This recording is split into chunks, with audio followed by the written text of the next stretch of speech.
বলবে আমার এক গ্লাস পানি দাও। ফেরেশতা তখন বলবে না, আমি তো তোমাকে এমনি পানি দেবো না। লোকটি বলবে তাহলে আমাকে কি দিতে হবে বলেন।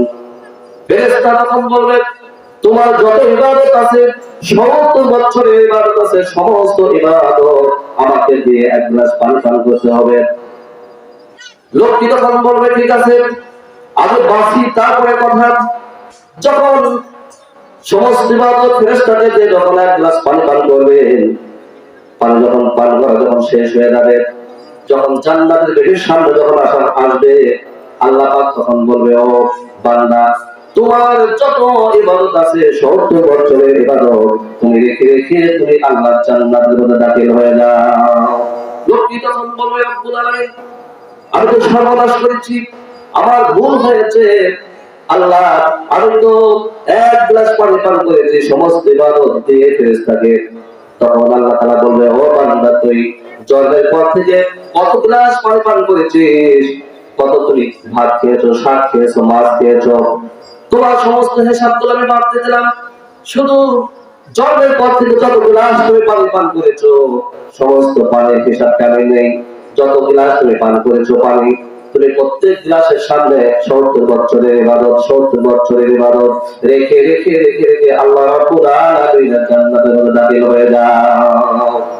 লোকটি তখন বলবে রব্বুল আলামিন, এখন আমি বুঝতে পেরেছি তোমার দয়া ছাড়া, তোমার মায়া ছাড়া, তোমার মমতা ভালোবাসা ছাড়া আল্লাহ তাআলা কোন ব্যক্তি আল্লাহর জান্নাতের মধ্যে দাখিল হতে পারবে না। তুমি কোন সুবহানাল্লাহ।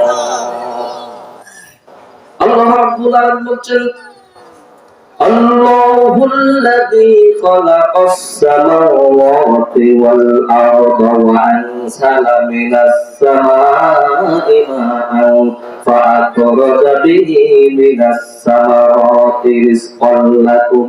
আল্লাহ হচ্ছেন তিনি যিনি আকাশ সৃষ্টি করেছেন, যিনি জমিন সৃষ্টি করেছেন এবং উপদেশ থেকে মেঘমালা থেকে তোমাদের জন্য বৃষ্টি বর্ষণ করেছেন। সেই বৃষ্টি দিয়ে মাটির ভিতর থেকে ফসল উৎপন্ন করে তোমাদের জন্য খাবারের বন্দোবস্ত করে দিয়েছেন। যদি বলেন সুবহানাল্লাহ। এই হচ্ছে আল্লাহ পাক, তার দয়া, তার দয়া মমতা ভালোবাসা নাই এমন কোন জায়গা নাই। প্রত্যেক জায়গায় আল্লাহ রাব্বুল আলামিনের মায়া মমতা ভালোবাসা সব জায়গায় ছড়িয়ে আছে। যদি বলেন সুবহানাল্লাহ। দেখেন আল্লাহ রাব্বুল আলামিন যা বানিয়েছেন একটা রহমত দিয়ে, ভালোবাসা দিয়ে আল্লাহ রাব্বুল আলামিন সবকিছু বানিয়েছেন। আল্লাহ রাব্বুল আলামিন বলেন وَسَخَّرَ لَكُمُ الشَّمْسَ وَالْقَمَرَ دَائِبِينَ وَسَخَّرَ لَكُمُ اللَّيْلَ وَالنَّهَارَ। তিনি চন্দ্র এবং সূর্যকে সৃষ্টি করেছেন এবং এগুলোকে নিয়ন্ত্রিত করে দিয়েছেন। চাঁদ এবং সূর্যকে আল্লাহ সৃষ্টি করেছেন, এগুলোকে নিয়ন্ত্রিত করে দিয়েছেন। চাঁদ এবং সূর্য যেখানে আছে, সূর্য যেখানে আছে, এটা যদি আল্লাহ পাকের দয়া না থাকিত, শুধু তাপ দেওয়ার জন্য যদি সৃষ্টি করিতেন, মানুষের কল্যাণের দিকটা যদি চিন্তা না করতেন, তাহলে সমস্যা হয়ে যেত। সূর্য যেখানে আছে, বিজ্ঞানীরা বলেছেন তার জায়গা থেকে যদি একটু নিচে নেমে আসতো, সামান্য একটু যদি নিচে নেমে আসতো, গোটা পৃথিবীটা জ্বলে পড়ে ভস্ম ছাই হয়ে যেত। সূর্য যেখানে আছে তার জায়গা থেকে যদি একটু উঁচু হয়ে যেত, উপরে যেত, সামান্য একটু উপরে যেত, তাহলে গোটা পৃথিবীটা ফ্রিজ হয়ে সমস্ত প্রাণীর জগৎ মরে একদম সাফ হয়ে যেত। চাঁদ সম্পর্কে বলা হয়েছে যেখানে আছে চাঁদ, তার জায়গা থেকে যদি একটু উপরে যেত, গোটা পৃথিবীটা মরুভূমি হয়ে যেত। যেখানে আছে চাঁদ, তার জায়গা থেকে যদি একটু নিচে নেমে আসতো, গোটা পৃথিবীর পানিগুলো, সমুদ্রের পানিগুলো উচ্ছ্বাসিত হয়ে প্লাবিত করে দিত। কারণ আমরা বুঝতে পেরেছি আল্লাহ পাক সৃষ্টিও করেছেন, সৃষ্টির পেছনে আল্লাহ পাকের দয়া, আল্লাহ পাকের মায়া, মমতা, ভালোবাসা সবকিছু কাজ করছে।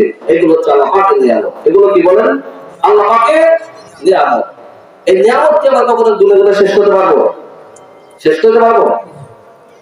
আল্লাহ রাব্বুল আলামিন বলছেন এই নিয়ামতগুলো গুণে গুণে শেষ করা যাবে না। وآتاكم من كل ما سألتموه وإن تعدوا نعمة الله لا تحصوها। আল্লাহ রাব্বুল আলামিন বলেন তিনি তোমাদের প্রতি এত দয়াবান, এত মেহেরবানি করেন, তোমাদের সমস্ত চাহিদাকে পূরণ করে দিয়েছেন, তোমাদের জীবনে যা যা দরকার সব তিনি পূরণ করে দিয়েছেন, এত পূরণ করে দিয়েছেন। তোমরা যদি আল্লাহ রাব্বুল আলামিনের নিয়ামতগুলো যদি গণনা করো, গুনতে গুনতে ক্লান্ত হয়ে যাবে, কিন্তু আল্লাহ রাব্বুল আলামিনের নিয়ামতগুলো গুনে গুনে কখনো শেষ করতে পারবে না। এত নিয়ামত আল্লাহ দিয়েছে, কিন্তু সেই নিয়ামতের শুকরিয়া আদায় আমরা করি না, সেই নিয়ামতের শুকরিয়া আদায় করি না আমরা। আল্লাহ রাব্বুল আলামিন যেই কথাগুলো বলেছেন, যে নিয়ামতগুলো দিয়েছেন, সেই নিয়ামতের শুকরিয়া আদায় করি না। আল্লাহ রাব্বুল আলামিন আমাদের জন্য পৃথিবীতে সবকিছু দিয়েছেন, কত নিয়ামত দিয়েছেন আমরা তো গুনে গুনে শেষ করতে পারবো না। আল্লাহ আল্লাহ বলো, তার হুকুম মেনে চলো, আল্লাহ ছাড়া কেউ নাই ধরাতে, রহিম দাতা রহমান, তার নিয়ামত রাজির কেমনে আমরা করি না ফরমান। আল্লাহ আল্লাহ বলো, তার হুকুম মেনে চলো, আল্লাহ ছাড়া কেউ নাই ধরাতে, রহিম দাতা রহমান, তার নিয়ামত রাজির কেমনে আমরা করি না ফরমান। তিনি আদেশ দিলে ফুল ফোটে, তিনি আদেশ দিলে সূর্য ওঠে, তার আদেশের ফুলেরা গন্ধ ছড়ায়, আর হিমিল হিমিল বাতাস মনটা করে ও তার হিমিল বাতাসে পাখিরা ডাকে কবুতর, তার নিয়ামত রাজির কেমনে আমরা করি না ফরমান। ঠিক কিনা? আল্লাহ রাব্বুল আলামিন যে নিয়ামত দিয়েছেন, সেই নিয়ামতের শুকরিয়া আদায় করি না। আল্লাহ রাব্বুল আলামিন বলে, বান্দারে আমার নিয়ামত গুলো গুনে গুনে কখনো শেষ করতে পারবে না। খায় জলে খাওয়া, কার খানা খাইলে একটু চিন্তা করে বাবা, যে আমি কার খানা খাইলাম। আল্লাহ রাব্বুল আলামিন বলে, বান্দারে চোখ দিলাম দেখার জন্য, সেই চোখ দেওয়ার নিয়ামত গুলো দেখে উপলব্ধি করতে পারলে না। কান দিলাম হক শোনার জন্য, সেই কান দিয়ে তুমি হক শুনলে না। অন্তর খনন দিলাম তোমাকে চিন্তা ভাবনা করার জন্য, সেই অন্তর খনন দিয়ে তুমি চিন্তা ভাবনা করলে না। তুমি কিসের মতো? আল্লাহ রাব্বুল আলামিন বলছেন, উলাইকা কাল আনআম, এরা হচ্ছে পশুর মতো। কিসের মতো? পশুর মতো। আল্লাহ রাব্বুল আলামিন তারপরে বললেন, বাল হুম আদল, উলাইকা হুমুল গাফিলুন। সকলে বলেন আল্লাহু আকবার। আল্লাহ রাব্বুল আলামিন বলেন, চোখ দিলাম দেখার জন্য, কান দিলাম হক শোনার জন্য, সেই চোখ দেওয়ার নিয়ামতগুলো দেখে উপলব্ধি করতে পারলো না। কান দিলাম হক শোনার জন্য, সেই কান দিয়ে তুমি হক শুনলে না। অন্তর খনন দিলাম তোমাকে গবেষণা করার জন্য, চিন্তা ভাবনা করার জন্য, সেই কান দিয়ে তুমি শুনলে না। আল্লাহ বলছেন, এরা হচ্ছে গাফেল। এরা কি বলেন? গাফেল। এরা হচ্ছে পশুর চাইতে নির্দিষ্ট, আর এরা হচ্ছে গাফেল।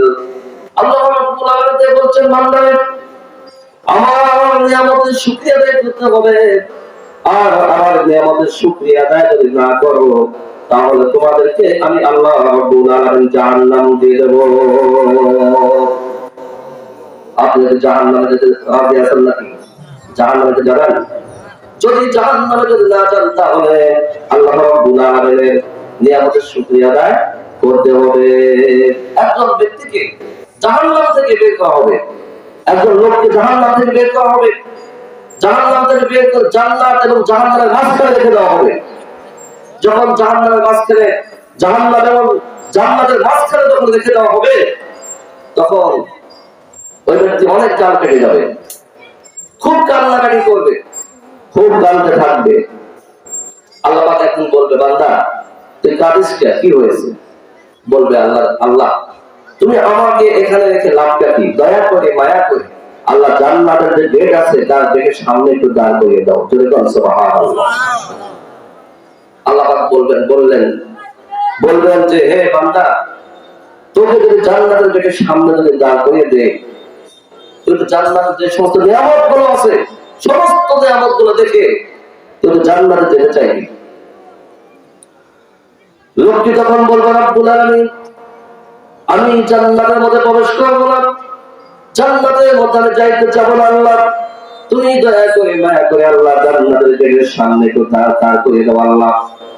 আল্লাহ রাব্বুল আলামিন তাকে একজন ফেরেশতাকে বলবো, ও ফেরেশতা, যাও আমার এই বান্দাকে জান্নাতের গেটের সামনে তুমি দাঁড় করিয়ে দাও।